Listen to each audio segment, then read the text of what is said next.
আসসালামু আলাইকুম, সবাই কেমন আছেন? আপনাদের বিউটি ব্লগার ঈশিতা আপু। তো আজকে হচ্ছে সুন্দর একটা রেসিপি নিয়ে চলে আসলাম। আজকে হচ্ছে ইলিশ মাছ দিয়ে তারপর হচ্ছে কাঁচকলা দিয়ে রান্না করব।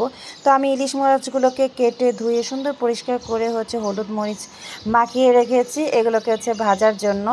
তো এখানে একটা কড়াই দিয়ে দিয়েছি এবং কড়াইয়ের মধ্যে একটু তেল দিয়ে তারপর কড়াইটা গরম হওয়া আগ পর্যন্ত এবং পুরো কড়াইটাকে হচ্ছে আমি একটু নাড়াচাড়া করে নিলাম। তেল পুরোটা কড়াইতে যেন লাগে এবং হচ্ছে আস্তে আস্তে করে মাছগুলো দিয়ে দিলাম। হালকা গরম হয়ে এসেছে, আসলে ফুল গরম হয়নি, আমি তাড়াতাড়ি করছিলাম যেহেতু সেহরি রান্না এবং অল্প মানুষের জন্য।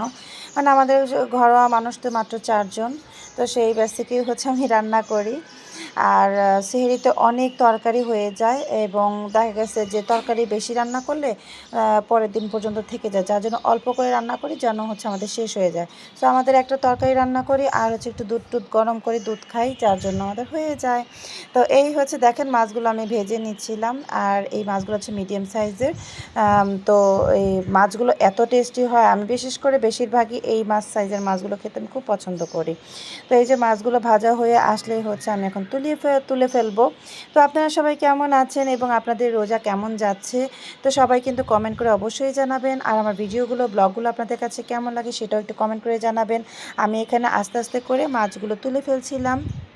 এই যে দেখেন মাছগুলো ভাজা হয়ে গেছে আমার। এখন হচ্ছে আমি তরকারিগুলো বসিয়ে দিব, কাঁচকলার দিয়ে ইলিশ মাছের তরকারি বসিয়ে দিব। এখন হচ্ছে পেঁয়াজ যে কেটে রেখেছিলাম, পেঁয়াজ মরিচগুলো একসাথে কেটে রেখেছিলাম, সেগুলো হচ্ছে দিয়ে সেই তেলের মধ্যে হচ্ছে দিয়েই একটু নাড়াচাড়া করে ভালোভাবে হচ্ছে একটু ভেজে নেব।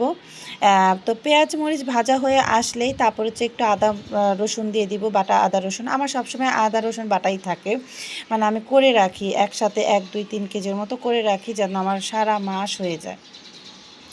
তো এরকম আদা রসুন একটু দিয়ে দিলাম, তারপর হচ্ছে লবণ, হলুদ, মরিচ, ধনিয়া আস্তে আস্তে করে দিয়ে দিব।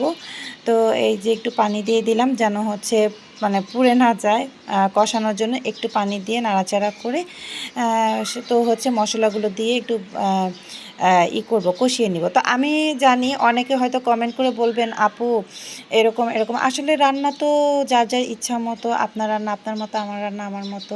আমি যেভাবে আর কি রান্না করি প্রতিদিন নিয়ম করে ঠিক সেভাবেই তো রান্না করি, আমি আপনাদের মাঝে ব্লগ করে দেওয়ার চেষ্টা করি।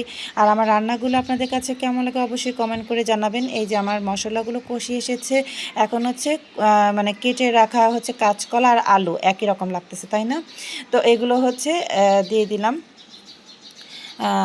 তো দিয়ে হচ্ছে একটু নাড়াচাড়া করে তারপর হচ্ছে কষাতে রেখে কষিয়ে নিব অনেকক্ষণ।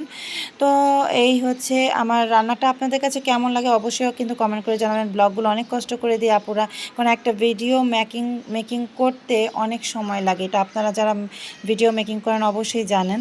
তো সবাই আমার ভিডিওটা বেশি বেশি করে শেয়ার করে দিবেন এবং কমেন্ট করবেন, আপনাদের কমেন্টের অপেক্ষায় থাকি। এই যে কষানো হয়েছে, এখন পানি একটু রান্না করার জন্য পানি দিয়ে দিলাম এবং পানি দিয়ে তারপর হচ্ছে আবার ঢেকে দিব, দিয়ে তারপর একটু বলক হয়ে আসলেই মাছগুলো দিয়ে দিব আর ধনিয়া পাতা দিয়ে দিব, তারপর একটু হয়ে আসলেই নামিয়ে ফেলবো, আঠালো আঠালো হয়ে আসলেই। তবে আজকে আঠালো আঠালো রাখবো না, আজকে হচ্ছে একটু ঝোল ঝোল রাখবো। তো ঝোল ঝোল আমার বাচ্চারা খেতে পছন্দ করে। আর এখানে হচ্ছে আমি একটু টমেটো দিয়ে দিয়েছিলাম, আসলে মনে ছিল না তাই সেটা পরে বলে দিলাম। তো ভিডিওগুলো কেমন হয় কমেন্ট করে জানাবেন। এই যে আমার এইগুলো তরকারি বলক হয়ে আসছে আর আমি একে একে মাছগুলোই দিয়ে দিলাম, তারপর হচ্ছে একটু ধনিয়া পাতা দিয়ে তারপর হচ্ছে আমার রান্নাটা শেষ করব। আজকে রান্নাটা এ পর্যন্তই আপুরা। তো সবাই কেমন লাগে আপুরা ভাইয়ারা সবাই কমেন্ট করে জানাবেন। রোজাগুলো আপনাদের কেমন যাচ্ছে? আমার তো খুব ভালো যাচ্ছে, মনেই হচ্ছে না যে আমি রোজা রাখতেছি। কারণ কি জানেন, এমন একটু ঠান্ডা ঠান্ডা ভাব এবং ইফতারগুলো করতে এত টেস্ট লাগে, ভালো লাগতেছে যে কিভাবে যে রোজাগুলো চলে যাচ্ছে। অলরেডি 7টা রোজা আমরা পা দিয়েছি, রোজাগুলো প্রায় শেষের দিকে। সবাই ভালো থাকবেন, আজকে পর্যন্ত